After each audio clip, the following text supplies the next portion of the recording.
Friends, present world మొత్తం ఒకే ఒక విషయం గురించి భయపడుతుంది. అదే ఇరాన్ మరియు ఇజ్రాయెల్ అండ్ అమెరికా మధ్య యుద్ధం. ఈ దేశాలు ఎక్కడో వేల కిలోమీటర్ల దూరంలో ఉండొచ్చు, కానీ వీటి మధ్య జరిగే చిన్న చిన్న గొడవలు కూడా మీ ఇంటి బడ్జెట్ను మార్చేయగలదు. ఎస్, మీరు విన్నది నిజమే.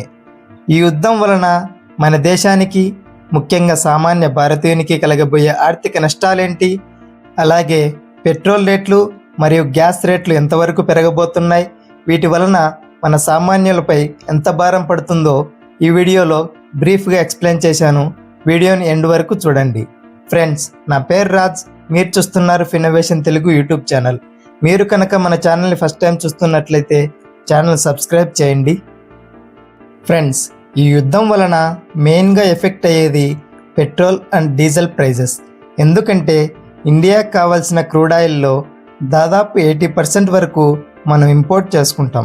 ఇది మెయిన్గా గల్ఫ్ కంట్రీస్ అయినటువంటి ఇరాన్, సౌదీ అండ్ కువైట్ లాంటి దేశాల నుండి మనం ఇంపోర్ట్ చేసుకుంటాం.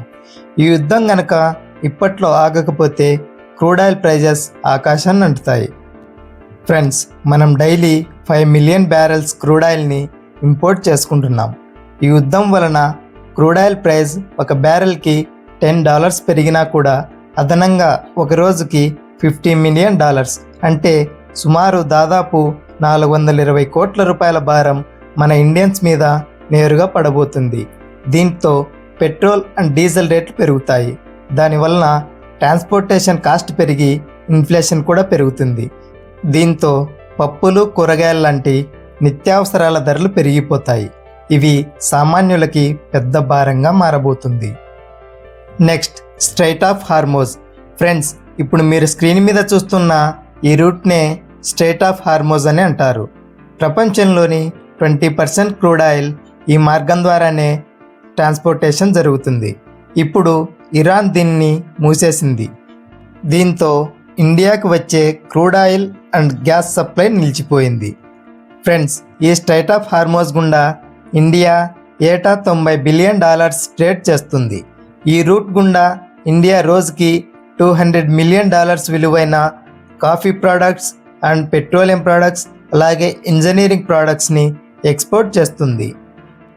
ఇరాన్ ఇప్పుడు ఈ స్ట్రైట్ ఆఫ్ హార్మోజ్ని బ్లాక్ చేయడంతో దాదాపు ఈ ఎక్స్పోర్ట్స్ అన్నీ నిలిచిపోతాయి. దీని వలన ఇండియాకి రోజుకి 2,000 కోట్ల రూపాయల వరకు నష్టం వాటిల్లే ప్రమాదం ఉంది. ఇదే కాకుండా షిప్పింగ్ అండ్ ఇన్సూరెన్స్ కాస్ట్ కూడా పెరగబోతుంది. దీంతో అదనంగా మరో 100 నుండి 200 కోట్ల భారం నేరుగా మన ఇండియా మీద పడబోతుంది. Next, rupee depreciation and stock market fall. Friends, యుద్ధం అంటే ఇన్వెస్టర్లకు భయం. అందుకే FIIs అందరూ మన మార్కెట్ నుండి ఇన్వెస్ట్మెంట్స్ని వెనక్కి తీసుకెళ్తున్నారు. దీంతో డాలర్ బలపడి మన రూపీ వీక్ అవుతుంది.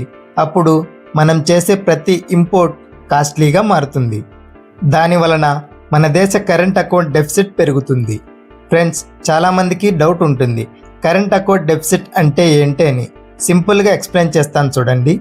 ఫ్రెండ్స్, ఫర్ ఎగ్జాంపుల్ మన ఇన్కమ్ 100 రూపీస్ అనుకుందాం, కానీ మన ఖర్చులు 120 రూపీస్ అయ్యాయనుకుంటే ఇప్పుడు ఆ 20 రూపీస్ ఏదైతే ఉందో దానినే కరెంట్ అకౌంట్ డెఫిసిట్ అని అంటారు.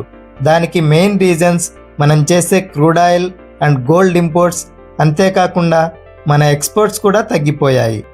దీంతో మన దేశ కరెంట్ అకౌంట్ డెఫిసిట్ ప్రతిరోజు 2,500 కోట్ల రూపాయలు పెరుగుతుంది. ఇది మన దేశానికి చాలా పెద్ద నష్టం. నెక్స్ట్, గల్ఫ్ కంట్రీస్లో పనిచేస్తున్న వాళ్ళ పరిస్థితి చాలా ఘోరంగా మారుతుంది. ఫ్రెండ్స్, దాదాపు 90 లక్షల మంది ఇండియన్స్ గల్ఫ్ కంట్రీస్లో పనిచేస్తున్నారు. ఇప్పుడు అక్కడ యుద్ధం జరగడం వలన వారి ఫ్యూచర్ డౌట్లో ఉంది. చేయడానికి పనులు లేక వారు చాలా తీవ్రమైన పరిస్థితులు ఎదుర్కోవాల్సి వస్తుంది. అంతేకాకుండా వారు మన దేశానికి పంపే డబ్బు రెమిటెన్స్ కూడా తగ్గిపోయింది. ఇది మన దేశ ఫారెక్స్ రిజర్వ్పై తీవ్ర ప్రభావం చూపుతుంది. ఫ్రెండ్స్, చూశారుగా, ప్రపంచంలో ఎక్కడ యుద్ధం జరిగినా కూడా దాని ప్రభావం మన వంటింటి వరకు చేరుతుంది.